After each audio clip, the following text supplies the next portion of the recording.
Most people trying to break into healthcare analytics are doing everything that they were told to do. They build projects, they follow tutorials, they build dashboards, they even have a portfolio, but they're still not getting any interviews. So here is the hard truth that most data analytics portfolios aren't going to get you hired in healthcare. And it's not because they're not smart, it's not because they didn't try, it's because the projects themselves don't prove that you can actually do the job because they're overly simplistic and they don't have the nuances of the business. I'm Jeff. I spent over a decade in healthcare working in Medicare, pharmacy operations, and analytics at a Fortune 5 company. Today, I help career switchers break into healthcare analytics without going back to school. And in this video, I'm going to explain why most portfolios fail in healthcare, what hiring managers actually care about, and how to build projects that look like real work instead of just project bootcamp school assignments. So let's begin. So from here, the reason why, here is why projects fail. Most projects fail. Projects fail. And the reason why most projects fail, the first reason is going to be, let's do reason number one, too clean. So this after helping more people and getting to dive into their portfolios and seeing projects, this is one of the biggest things that I see. And also from previous interviewing candidates and just being able to see their portfolio or lack of a portfolio, is you don't get to, even if in the process they had to account for missing data, nulls, and other variables inside the data, they don't explain it. So we only have what we can go and on our own assumptions is no missing data. It's too clean. So there's no missing data or they don't explain it. No missing data. They don't tell us how they're going through the ETL process, the extract, transform, and load process. How are they converting? What are the nuances in the data? They don't tell us that. They also don't tell us what is unique about the data that is unique to healthcare specifically. So there's going to be edge cases, there's going to be unique scenarios, there's going to be other things that when you have it in the data, it speaks to this person actually knows what they're talking about. So you have no edge cases. The other thing is they don't have the specific business rules, or more that they don't have the specific business domain knowledge within the industry data. So this could be things like Medicare data within Part D for pharmacy benefit management. So you don't have the business domain knowledge inside the data. And it's overly simplistic. The biggest thing is that it's just too clean. Real healthcare data is messy. There's going to be missing values, there's going to be duplicates, there's going to be eligibility gaps, there's going to be coverage based and overlapping coverage, and really unique things based on how people are actually using it and how different cross-functional teams are using it. And the data is just not, the projects just are too simple, and things coverage, like one example is coverage dates won't line up, claims that show up late. Your data set needs to start clean. If your data starts clean and stays clean, a hiring manager immediately knows that this is not real work. And healthcare analytics is not about pretty charts. It's about working with complex data and debugging that broken data, cleaning it, and then understanding the analysis behind it, and then being able to make recommendations or build tools around it. So the biggest thing is this, is it's too clean. So that's one place to start in making your projects better. The other place is, one of the biggest things is generic projects, generic fake projects. So this is generic fake. Let me move this up a little bit. Projects. And the thing with generic fake projects is they are copied tutorials, right? Copied a lot. And the reason is because there are a lot of tutorials online. There's all these certifications that people are all doing because now that data analytics has been a hot career, now that there's people flooding into it and now it's becoming more competitive. So the things that you could have done previously, you won't be able to do now to stand out. And if a role is competitive, they're going to start seeing the same types of certification, same types of projects, and then now you're going to see that they're very generic, very the same. Because one of the reasons why is because it uses Kaggle data, or that's one of the places that you can get data. Kaggle data, and then you also have all of the same sources that people are referencing. And one thing that I've been noticing is there's no real decision. Like no real business impact, recommendations, or they format in a way that doesn't portray the true value of the analysis. So here's an uncomfortable truth is a simple project with real business impact can be impressive, but a simple project that is made up to be fake for your portfolio looks like student work. There's a big difference between the two. One is that it was based on real job experience. And when it's based on real job experience, that real business impact is a different translation. Now it's that I came up with a simple solution that delivered these results. But then when it's a simple solution that I think could deliver these results, it's different and it doesn't portray the same. So you have to change the frame of how you present the same project. When you have it behind real experience, it matters more. But when you have it based on no experience, it shows that you might not have the technical ability to do more complex things. So that's where you need to think about this as well. And hiring managers have seen hundreds of these generic dashboards, copy tutorials with no clear decision being supported. Portfolio projects are not about the tools anymore. They're about proving judgment. So what we need to do is avoid this. And it's one of the reasons why people aren't getting into more interviews and more jobs. So the next reason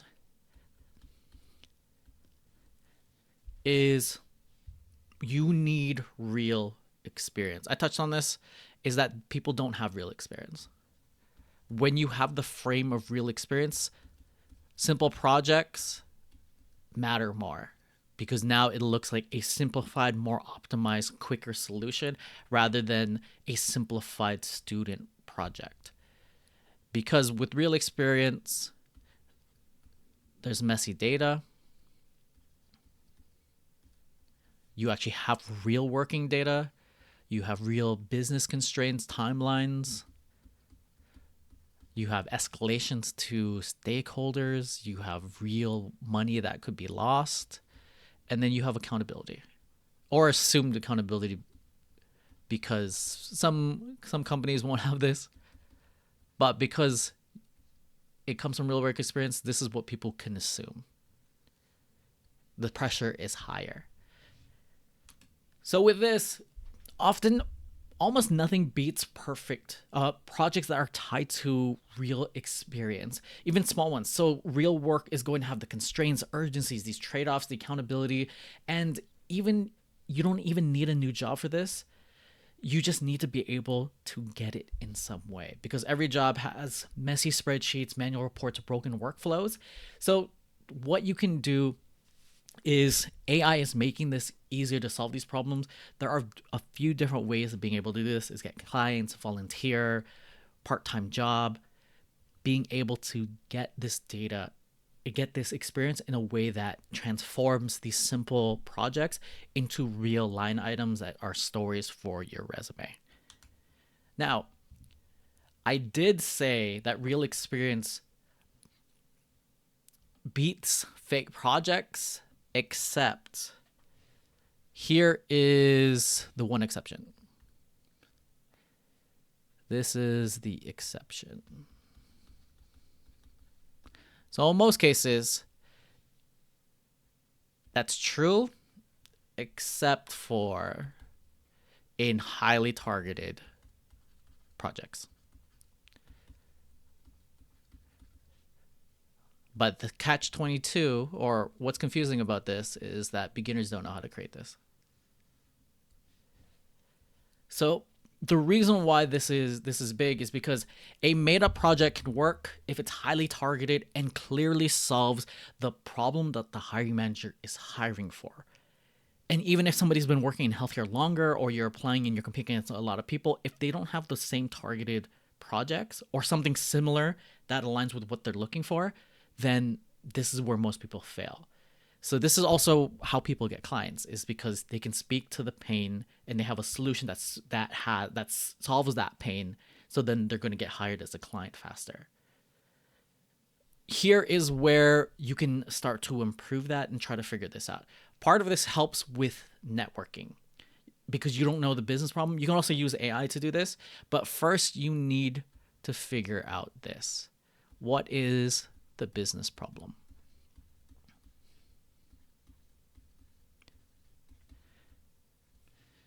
And you don't get this without working in the field, but you can get this. If you don't work in the field, you can get this by networking and reaching out to as many people as possible. So what's the decision that's needed? Like, why are they doing this? And then also, why does it matter? Why it matters. Because then this will give you the full business impact and why what you're doing is a big deal. So the first step is not trying to find a data set, it's to find a healthcare business problem. So instead of saying I built a healthcare dashboard, which a lot of people do, I've been scouring the internet, reviewing different people's portfolios, and then working with people. And then also on the hiring side, I've been on the hiring side reviewing projects and resumes. And you just see this a lot. I built this dashboard, I built this specific thing, but they don't show the impact of what it does. But if you can say something like, I built a project to identify high-risk members for medication non-adherence or non-compliance in Medicare Advantage, that delivers, and then you can say XYZ. So then this one sentence signals that you have real healthcare understanding, plus you deliver business impact. Now, the next thing after you identify business problem, and let me move this over a little bit, okay, is you need to identify realistic data. So you need to, like, if you're working with claims data, that could be eligibility dates, that could be nuances in the system that have unique rules, eligibility dates, unique rules with claims or the business, unique rules, and then also just other business domain knowledge inside the data, business data. If you don't know this, reach out, start networking, get into the field. But the other way you can do this is you can simulate it with AI first, and then you can confirm with other people. So one of the ways that you do this is you have to make your data look real. Healthcare data has a lot of unique nuances, especially with how the business uses it. So an example of this, in one of our systems, the way that one of our downstream teams uses it is unique because of the system limitations, but because of that, you have to account for these unique scenarios. And I wish I could explain what they were, but I can't because that's proprietary. But you have to account for that, because then that's one of the headaches and the pains that we solve for, or that I had to solve for on that project. And it was due to conflicting coverage dates, due to lag, due to unique system and codes that had to go into the claim system. Those are things that you have to account for. But you can ask AI to look for those types of unique scenarios, because it's trained on a lot of internet data. So there's going to be blogs of people complaining and figuring out how they solve this. So it's going to be pulling on that information. And if not, you can use deep research on Gemini or ChatGPT to do deeper research. But that's not going to be 100%. You can now add to your networking, and then just reach out to people and let them know you're working on this healthcare project. This is what AI gave me, but I want to make it as realistic as possible. Can you help? You might not get a lot of responses, but you'll be able to get some responses, and then those open the door for a real working relationship. And you're not asking for a job. This is an easier ask because you're just trying to get help on a project. So there's going to be unique things that you're going to need to know on the business domain knowledge, and that's what you can clarify. There are things on risk adjustment, HCC, CMS stars, and if those sound like foreign concepts, it's because you need to understand the business nuances of the different departments you're applying to be able to speak to that data so that you can be brought in for an interview. That's how granular you need to get for these different healthcare analytics jobs that you're going to be applying for. So what AI can help you with is identifying these realistic patterns. But again, you need that validation. This is where you ask people inside the field, you just ask, does this look like data that you work with? And again, this is not you asking for a job. It just helps you build a network easier, which is one thing that people start to struggle with in me helping people more recently. Now, the other thing, once you have this, you have realistic data, your next step is going to be creating an end-to-end project. So here, this is important because this is going to simulate real projects. And even if you go into a role where you don't get to build end-to-end, this makes you stand out because you can build end-to-end when people can only build parts of it. So here you have a problem. Now you identified the problem. You have the data. Now you have whatever the unique logic is behind the data. It also leads to better storytelling when you're on interviews and when you're presenting your portfolio. Now you have your output. And then what is your business recommendation and the decisions that are made? And then ultimately, how does it save? This is going to be a clock. This actually looks like a person. Yeah, that looks like a person. Or money. And ultimately, you want to save this. Because with working a lot with a lot of people and just looking at a lot of portfolios, a lot of people just say they do this. They don't quantify it, and even when they quantify it, they'll just say it's a chart that does this, or a query, a dashboard, project, automation, application. But instead, what you want to do is you want to build it end to end so that you can flex your technical ability. And if this is over your head, use AI to help you. Ask AI to help you design the entire workflow and entire solution for the problem.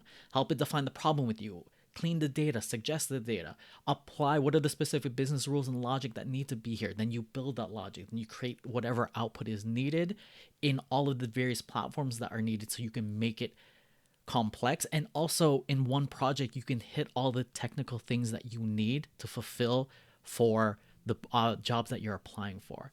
Then you can explain the decision, the recommendation, and this is going to show what real analysts do. Then you document on your GitHub, and then you also create a YouTube video that you embed in there. So that shows that you actually have the communication, but you can also explain the little nuances and the details that were missing in just written form so that you can paint the picture of how more valuable this is, and that you know the business knowledge and that it's not clean data, and here are your recommendations that you can deliver real business impact. That will put you ahead of a majority of people who are applying because no one is doing that, or a very, very, very few percentage of people are doing that. Now, let's go back.